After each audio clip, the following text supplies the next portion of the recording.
Agora a gente vai falar sobre uma operação, aliás, sobre duas operações da Polícia Federal que ocorreram hoje pela manhã, logo no início da manhã. Quem está lá na sede da Polícia Federal é a repórter Aline Aragão. Vamos abrir a janela da informação com ela, que vai trazer aí uma das informações agora, começando com a Aline Aragão, trazendo as informações que ela tem lá da Polícia Federal sobre essas operações, ou pelo menos uma dessas operações da Polícia Federal que ocorreu hoje aqui em Sergipe. Aline Aragão, boa tarde para você.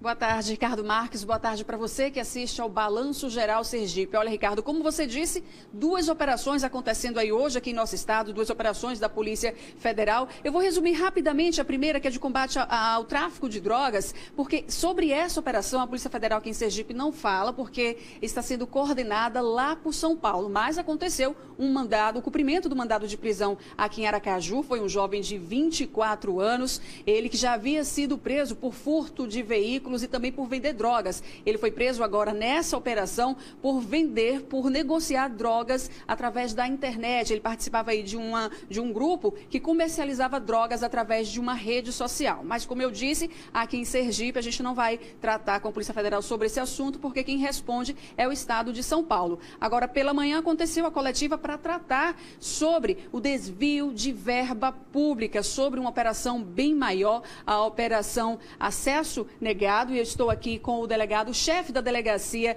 de Combate à Corrupção e Crimes Financeiros, o doutor Márcio Alberto, para falar sobre essa investigação que começou lá em 2015 e apura e investiga o desvio de verbas aqui em nosso estado. Dessa vez o foco foi o município de Canindé do São Francisco. Eu passo a palavra para o senhor para explicar o que trouxe essa segunda fase agora da operação. Boa tarde, delegado. Boa tarde. A Polícia Federal deflagrou no dia de hoje, a segunda fase da Operação Acesso Negado, que chamou Game Over, porque a gente está finalizando um inquérito que se debruçou sobre desvio de verbas públicas no município do Canindé de São Francisco. A gente teve uma primeira fase no ano de 2015, onde a gente teve prisões temporárias e buscas efetuadas naquela época. E agora a gente fecha com mais 18 buscas e a oitiva dos investigados para finalização do inquérito, muito provavelmente aí no mês de março. Como o senhor falou, 18 mandados sendo cumpridos hoje aqui em Sergipe, também no estado. Aqui em Sergipe, esse mandado foi cumprido aqui em Aracaju, já tive essa informação, que uma residência aqui em Aracaju, mas também no estado da Bahia, no município de Feira de Santana, Salvador e em Juazeiro, e também no estado de Pernambuco, no município de Petrolina. Como é que acontecia, esse esquema, esse desvio, esses contratos com essa empresa, que é uma instituição, e as prefeituras? Então, a gente detectou uma OCIP chamada ISIS, uma organização do terceiro setor, e ela foi contratada num concurso de projetos viciado, onde não houve uma ampla concorrência. E depois de ter sido contratada de maneira viciada pelo município de Canindé de São Francisco, o ISIS ele contrata pessoas físicas e jurídicas para prestarem serviços que não são materializados efetivamente. Então, o dinheiro nesses contratos fraudulentos, ele servia à organização criminosa e era desviado para os chefes da organização criminosa. Além de Canindé do São Francisco, a SOCIP, a ISIS, se eu não me engano, ela tinha contratos também com outros 10 municípios aqui em nosso estado. A Polícia Federal também continua investigando esses municípios. Isso, a Polícia Federal não vai parar até concluir todas as investigações em todos os municípios onde houve atuação do ISIS, Esse agora é apenas a finalização do município de Canindé. A gente deve fazer mais algumas oitivas aí no decorrer dessa semana e da próxima e deve estar fechando esse inquérito aí no início de março, mas todas as outras investigações devem prosseguir até que a gente efetivamente consiga elucidar todos esses crimes. Lá em Canindé, o prejuízo para os cofres públicos gira em torno de pouco mais de R$1 milhão, mas se juntar todos os municípios, o valor é bem maior. Com certeza. O ISIS ele fecha contratos não só no estado de Sergipe, mas com outros estados da federação, e a gente pode estar falando aí de uma cifra que pode ultrapassar de reais. Agora, só para a gente entender,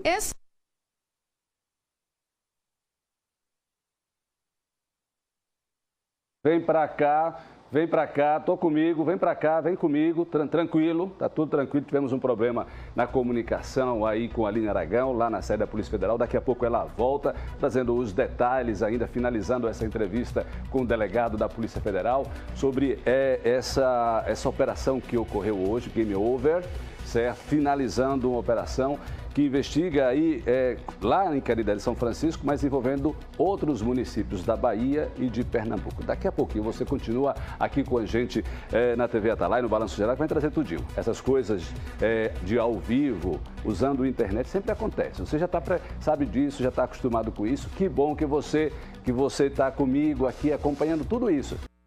Muito bem, vem para cá, 12 horas e 51 minutos, vou voltar a chamar a Aline Aragão, direto da Polícia Federal. Ela começou o jornal há pouco com a gente, teve um problema na comunicação, mas está de volta, falando sobre a operação Game Over, não é isso, Aline Aragão? Ela vai trazer as informações agora para falar a operação que ocorreu lá em Canindé de São Francisco, aqui em Sergipe, e também em outros municípios da Bahia e Pernambuco. Aline Aragão, com você.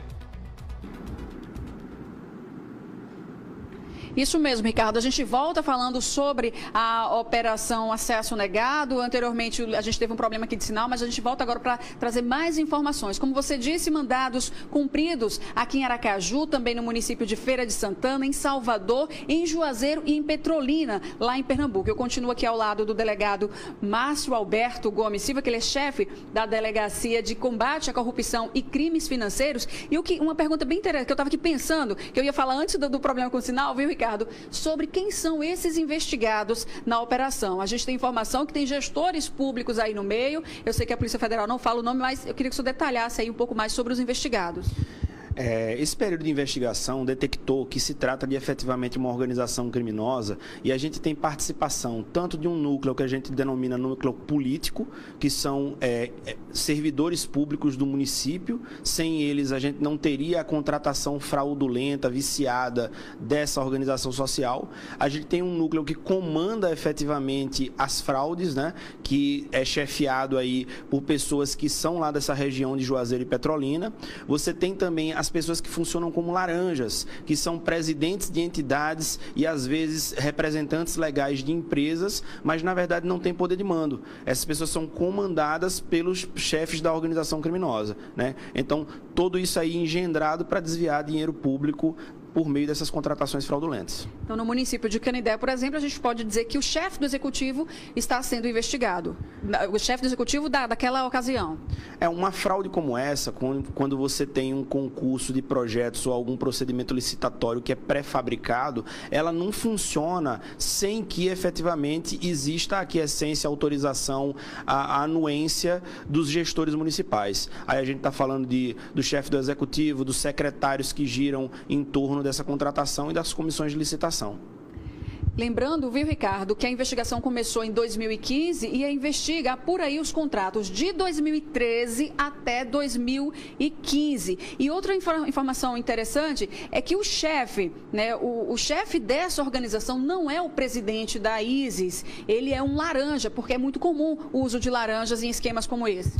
Exatamente. O presidente do ISIS, ele funciona como um dos laranjas, ele é colocado dentro da nossa hierarquia da organização criminosa como uma pessoa que está a serviço de alguém que não aparece, do chefe maior da organização criminosa, que é o responsável por várias dessas pessoas físicas e jurídicas, inclusive organizações sociais.